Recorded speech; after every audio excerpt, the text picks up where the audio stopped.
Hello, everyone, and welcome to the Criterion Connection. I'm Wade. And I'm Joe. And today we're doing a British film from 1983 by Mike Leigh.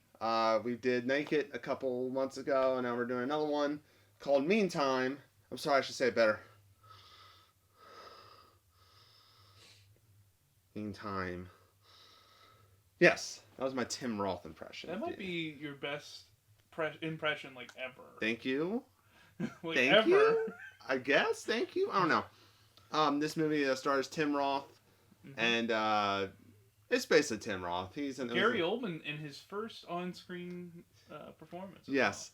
Well, we all seen the cover where he's just sunken into the couch, and you're like, that's me. That's me. So it's basically a like kind of a slice of life, like a week in the shoes of this. It's like a time capsule for Thatcher era Britain. Yeah, that's about it. And you see, like, this is how poverty deals with people. It's just it's so like kind of not meandering. I kind of like uninspired, depressive. Just like I don't want to do anything. Lazy.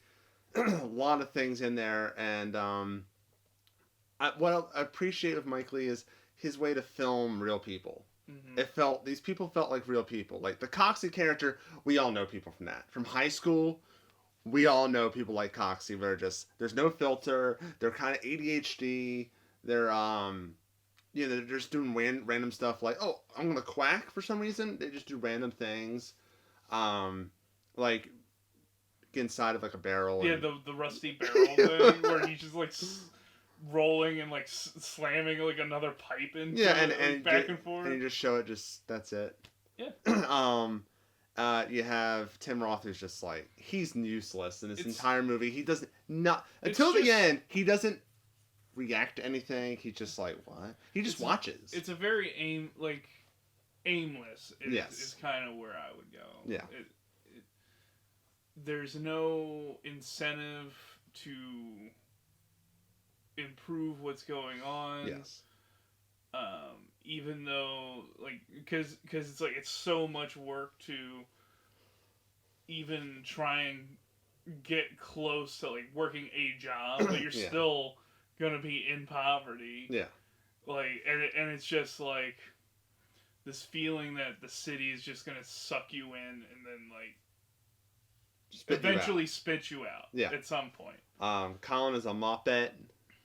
So he just keeps on getting called a Muppet. There's a lot of the characters are a lot of them are fleshed out really well. Like the brother, Mark. Mark, for some reason, has to hold Colin down because Colin, he gets offered the job. Haley has a thing. We don't know if she has a thing for him, but she's not annoyed with him as she is with Mark or Coxie or the other guy that I forgot his name. Mm-hmm. Well, Mark never does anything to ruin that. Yeah. And but Mark can't. He's like, "Do you like me?" Stuff like that. Mark is also interested in her, but no, he's like, "I'll just let Colin have it." But still, it's kind of like this thing. Like he gets the job. Like he's trying to be, because he's not feeling great about himself. He feels marginalized, and he doesn't want his brother. His brother's not going to surpass him with how he acts, but he has that little kind of fear in the back of his brain that like I don't want him to succeed more than me, so I have to kind of tell him don't do the job. I think another part of it is I don't want him to succeed without me. Yes. Because you see at the end where he's like, I'm going to move out. I'm going to get out of this place. And you just have the sense that he's going to, like, if Colin wants, like, he'll take Colin with him. Yeah. And part of me is like, and he doesn't go about things, obviously, in the right way, but he's still, like, he has a bit of self-respect. And he has a bit of, like, he'll stand up to Coxie. Yes. And he doesn't really hang out with them as much as everybody's just bumming around and they're just in the same spot. Yeah. And he doesn't really want Colin hanging out with him. And he doesn't want Colin hanging out for with him obvious reasons. because he knows Colin is super impressionable. Yeah. And I think it's like he wants Colin to do well for himself, but like, not better than him. Maybe, yeah. Yeah. It's very complicated. Yeah, that's what I'm saying. It's this situation, but you could tell there's love there. Mm-hmm. You have the two parents, Mavis and Frank. Mavis is just like at her wit's end, and Frank is just so cynical. He's working the dead end jobs. Well, he's not working right now. He's not working. He hasn't worked. But it seems like he's worked these dead end. He's worked these jobs that just worked him to the bone to where he hates everything. It still gets him nowhere. Yeah. Especially when they're in the shadow of her sister, and the Alfred Molina. Yeah, Alfred Molina, who was Dr. Octopus. I was like, oh my god, it's him. Yeah. He still looks the same. But yeah, like they're in the shadow of that. Like Barbara's like, you gotta, the whole scene with Barbara and Mavis, like when they're in the room and she's offering Colin the job after the window guy finally fucks off. Yeah. Yeah, the window guy just kind of stood there like. And that's supposed to be kind of evidence of, they're just resentment. If you're poor, like, who cares? Yeah. Like, And then I'll get around to it. And then you have Coxie, who is Gary Oldman once again is just great. He's a chameleon. We all know people like him. He's just so annoying. But I feel like the best scene that he's in, and it's kind of two scenes, Is but it the apartment scene? yeah, when he's in the elevator, and he's been unnecessarily rude to the guy. He's been unnecessarily racist to the guy as well. Mm-hmm. But when the guy slaps him, like Ross, whatever that means, I don't know what that means. That's one thing about the movie I have an issue with, and mostly because I don't understand British slang as well. Mm-hmm. So he slaps Coxie, and Coxie's like frozen. Like you can see his eyes well up. He's like whatever. And then they get out of the elevator. Then when he's safe, he mouths off. But then he gets in the apartment and he takes that anger that he got in the elevator, that resentment, and did to someone that's weaker to him with Haley. And it gets across exactly what kind of character he is. Yes, it's a perfect way to just tell you everything about him in like 5-minute scene. And then at the end he apologizes because I feel like he has no filter and he realizes I should think before I say. He doesn't realize it, but he should realize he should think before he says. Mm-hmm. But he also is just there's no future to him. And the whole plot is just so he tells Colin, you should get Dr. Martin's. And that's why he takes the job, and then he doesn't do the job. And he shaves his head, and that's the end of the movie. There's a great scene at the end with the whole family in Colin's room. Mm-hmm. Where like the father's like, I and bathed Colin you. finally stands up for himself. For the first time, because he is just kind of nothing. He's in the background. He's a Muppet. He's in the background doing nothing. But when he shouts, get out of my room, everyone is shocked. Mm-hmm. And as the audience, too, you're just like, oh my god, he finally did something. And it all ends like he's not called a Muppet anymore. He's called Kojak. Yeah, because he's bald. and that's a nice little scene with the two. And that's the end of the movie. Great little score, too. Yeah, you can't avoid it. It's everywhere. Yes.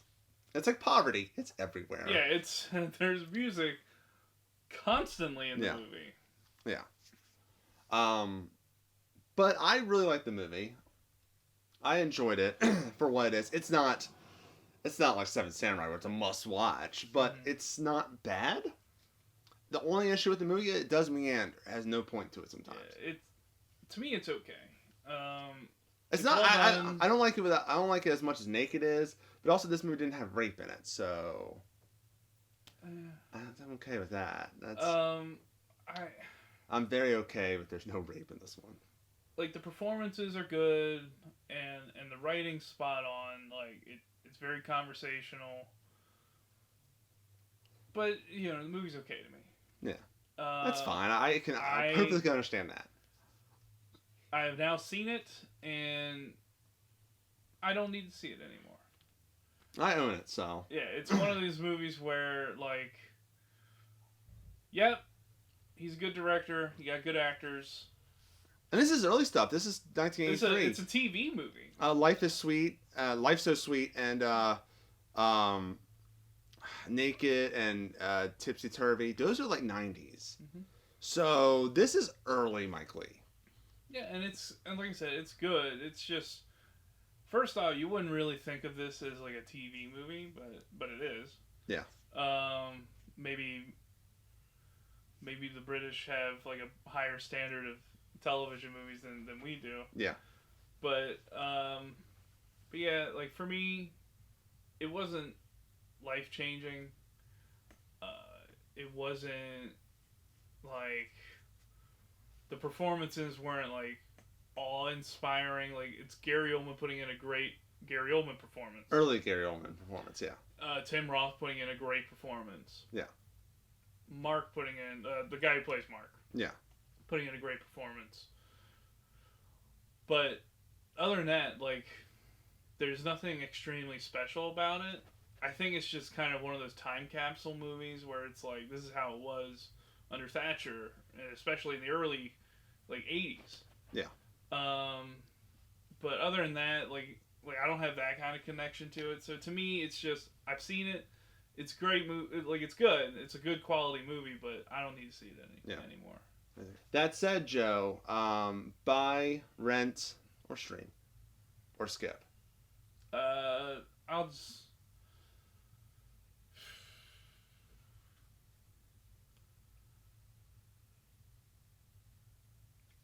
Honestly, I'll say it's a skip for me. Like you don't need to watch it. You really don't. I'm not upset that I watched it, but it's not one I can sit here and be like, everybody needs to watch this once. Once is all you need, but I'll say there's better stuff on the channel. There's better Mike Lee stuff on the channel. So. I'm gonna say rent/stream. I enjoyed the movie. I think it's worth watching. It's harmless. It's not gonna be like a waste of your time, in my opinion. But if you like it, I'd say buy it. There's not many supplements on it. There's like a couple interviews, the interviews are nice. You have Tim Roth, in 2007, Tim Roth talking about it, and like apparently like it was one of his first roles. You get Mike Lee talking about like you get enough like supplements, but it's not like it's not like Seven Samurai where it's like another disc.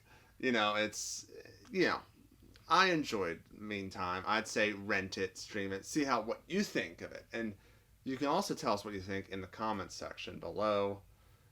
Let us know what you think of Meantime. What's another Mike Lee movie we have to do? I know we have to do Life is Sweet or Life So Sweet. I forget what the actual title is. But you still have that one. Tipsy Turvy is in it. Or Topsy Turvy. I'm terrible at names right now.